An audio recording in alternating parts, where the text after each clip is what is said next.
The Count of Monte Cristo by Alexandre Dumas. Chapter 24. The Secret Cave. The sun had nearly reached the meridian, and his scorching rays fell full on the rocks, which seemed themselves sensible of the heat. Thousands of grasshoppers, hidden in the bushes, chirped with a monotonous and dull note. The leaves of the myrtle and olive trees waved and rustled in the wind. At every step that Edmond took, he disturbed the lizards glittering with the hues of the emerald. Afar off he saw the wild goats bounding from crag to crag. In a word, the island was inhabited, yet Edmond felt himself alone, guided by the hand of God. He felt an indescribable sensation somewhat akin to dread, that dread of the daylight which even in the desert makes us fear we are watched and observed. This feeling was so strong that at the moment when Edmond was about to begin his labor, he stopped, laid down his pickaxe, seized his gun, mounted to the summit of the highest rock, and from thence gazed round in every direction. But it was not upon Corsica, the very houses of which he could distinguish, or on Sardinia, or on the island of Elba with its historical associations, or upon the almost imperceptible line that to the experienced eye of a sailor alone revealed the coast of Genoa the proud, and Leghorn the commercial, that he gazed. It was at the brigantine that had left in the morning, and the tartan that had just set sail, that Edmond fixed his eyes. The first was just disappearing in the straits of Bonifacio. The other, following in opposite direction, was about to round the island of Corsica. This sight reassured him. He then looked at the objects near him.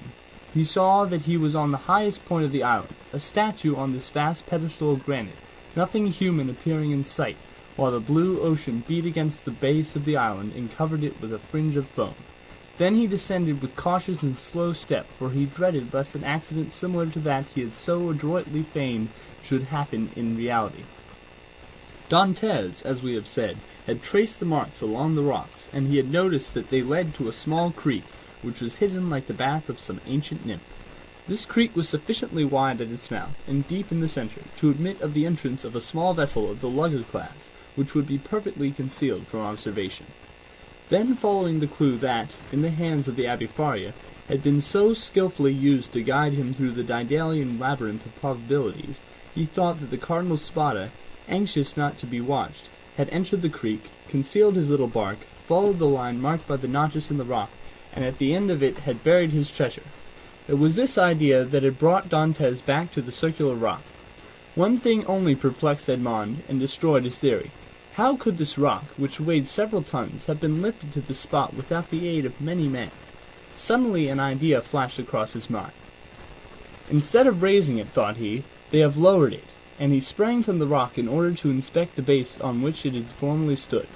He soon perceived that a slope had been formed, and the rock had slid along this until it stopped at the spot it now occupied. A large stone had served as a wedge. Flints and pebbles had been inserted around it so as to conceal the orifice. This species of masonry had been covered with earth, and grass and weeds had grown there. Moss had clung to these stones, myrtle bushes had taken root, and the old rock seemed fixed to the earth. Dantès dug away the earth carefully, and detected, or fancied he detected, the ingenious artifice.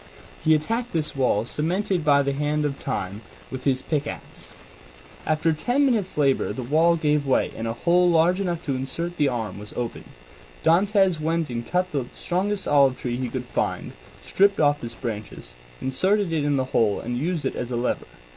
But the rock was too heavy, and too firmly wedged to be moved by any one man, were he Hercules himself. Dantès saw that he must attack the wedge, but how?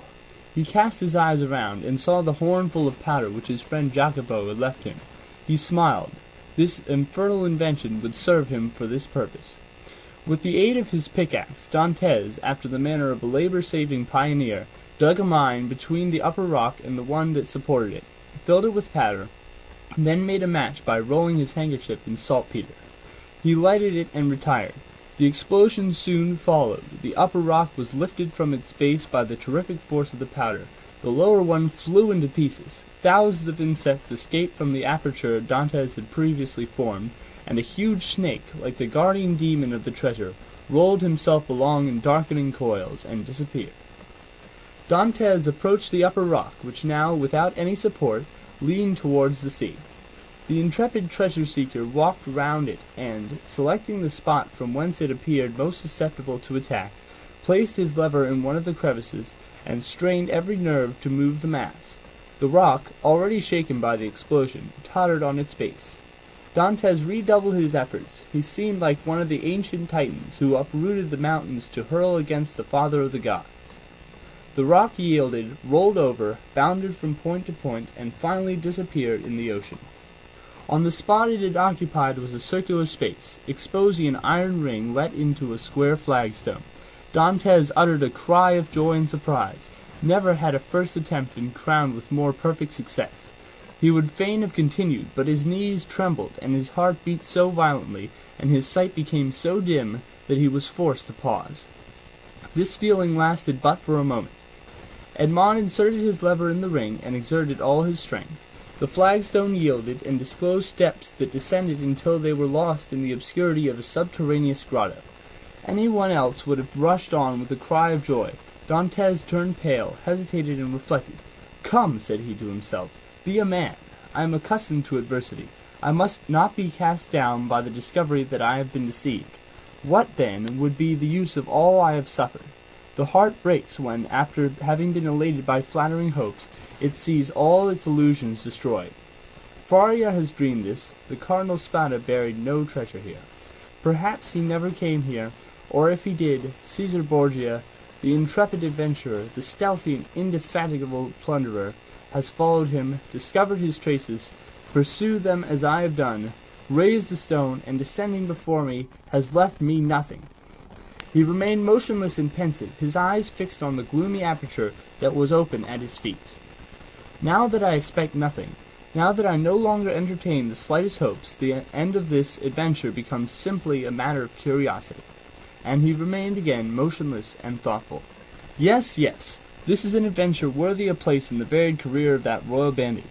This fabulous event formed but a link in a long chain of marvels. Yes, Borgia has been here, a torch in one hand, a sword in the other, and within 20 paces at the foot of this rock, perhaps 2 guards kept watch on land and sea, while their master descended, as I am about to descend, dispelling the darkness before his awe-inspiring progress." "But what was the fate of the guards who thus possessed his secret?" asked Dantès of himself. "The fate," replied he, smiling, "of those who buried Alaric." Yet had he come, thought Dantès, he would have found the treasure, and Borgia, he who compared Italy to an artichoke, which he could devour leaf by leaf, knew too well the value of time to waste it in replacing this rock. "I will go down." Then he descended, a smile on his lips, and murmuring that last word of human philosophy, "Perhaps." But instead of this darkness, and the thick and mephitic atmosphere he had expected to find, Dantès saw a dim and bluish light, which, as well as the air, entered not merely by the aperture he had just formed, but by the interstices and crevices of the rock which were visible from without, and through which he could distinguish the blue sky and the waving branches of the evergreen oaks, and the tendrils of the creepers that grew from the rocks.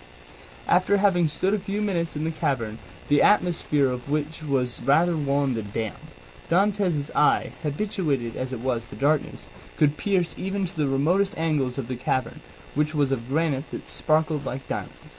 "Alas," said Edmond, smiling, "these are the treasures the cardinal has left, and the good abbé, seeing in a dream these glittering walls, has indulged in fallacious hopes." But he called to mind the words of the will, which he knew by heart. "In the farthest angle of the second opening," said the cardinal's will. He had only found the first grotto. He had now to seek the second. Dantès continued his search. He reflected that this second grotto must penetrate deeper into the island. He examined the stones and sounded one part of the wall where he fancied the opening existed, masked for precaution's sake. The pickaxe struck for a moment with a dull sound that drew out of Dantès' forehead large drops of perspiration. At last it seemed to him that one part of the wall gave forth a more hollow and deeper echo. He eagerly advanced, and with the quickness of perception that no one but a prisoner possesses, saw that there, in all probability, the opening must be. However, he, like Caesar Borgia, knew the value of time, and, in order to avoid fruitless toil, he sounded all the other walls with his pickaxe, struck the earth with the butt of his gun, and finding nothing that appeared suspicious, returned to that part of the wall whence issued the consoling sound he had before heard. He again struck it, and with greater force. Then a singular thing occurred. As he struck the wall, pieces of stucco similar to that used in the groundwork of arabesques broke off. and fell to the ground in flakes, exposing a large white stone. The aperture of the rock had been closed with stones. Then this stucco had been applied and painted to imitate granite. Dantès struck with the sharp end of his pickaxe, which entered somewhere between the interstices. It was there he must dig.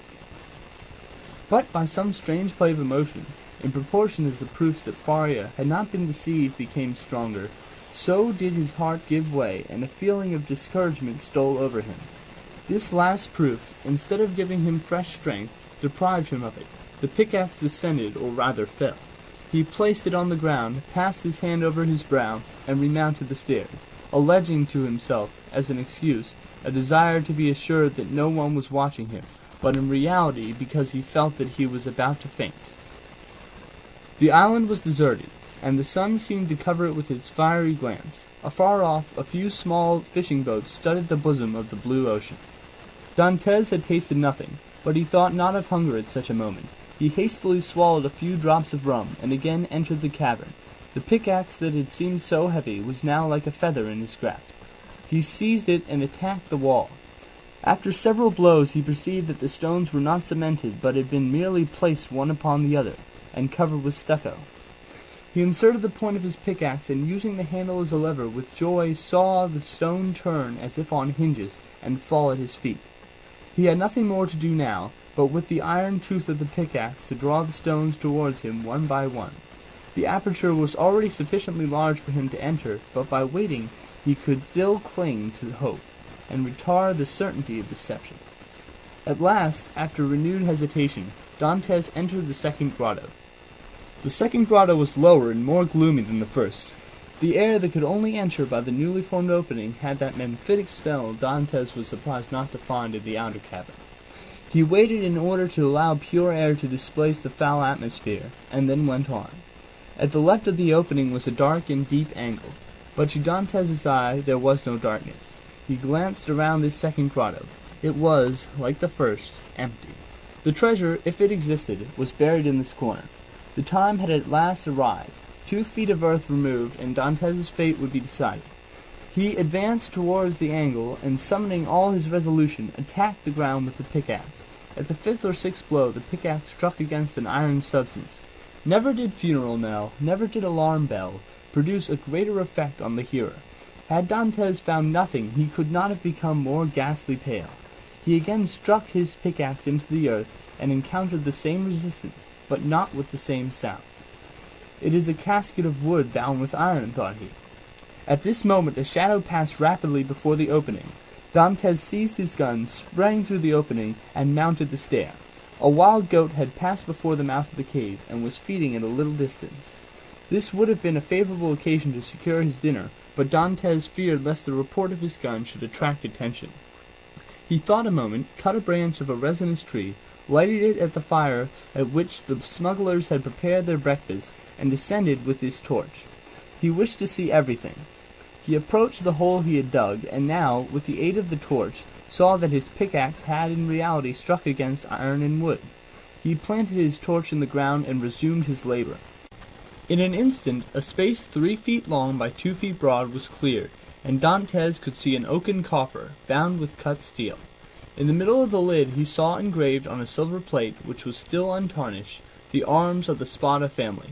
That is, a sword, pale on an oval shield, like all the Italian armorial bearings, and surmounted by a cardinal's hat. Dantès easily recognized them. Faria had so often drawn them for him. There was no longer any doubt. The treasure was there.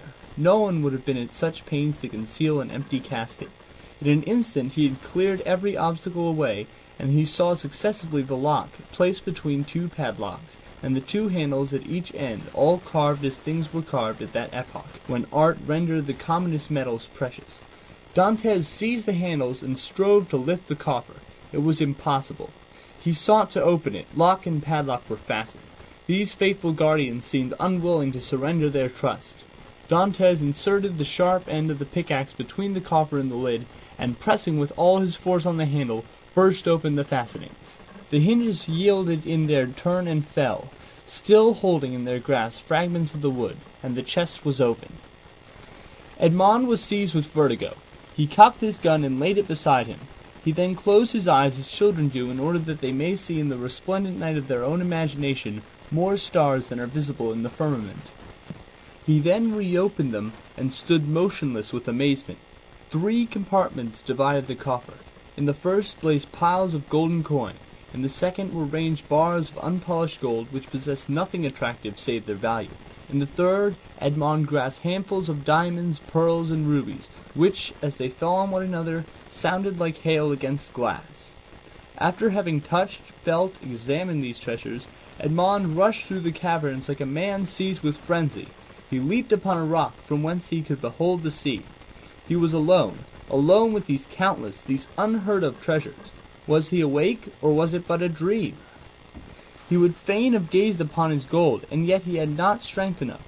For an instant he leaned his head in his hands, as if to prevent his senses from leaving him, and then rushed madly about the rocks of Monte Cristo, terrifying the wild goats and scaring the sea-fowls with his wild cries and gestures. Then he returned, and still unable to believe the evidence of his senses, rushed into the grotto and found himself before this mine of gold and jewels. This time he fell on his knees, and clasping his hands convulsively, uttered a prayer intelligible to God alone. He soon became calmer and more happy, for only now did he begin to realize his felicity. He then set himself to work to count his fortune. There were 1,000 ingots of gold, each weighing from 2 to 3 pounds. Then he piled up 25,000 crowns, each worth about 80 francs of our money, and bearing the effigies of Alexander VI and his predecessors, and he saw that the complement was not half empty. And he measured 10 double handfuls of pearls, diamonds, and other gems, many of which, mounted by the most famous workmen, were valuable beyond their intrinsic worth.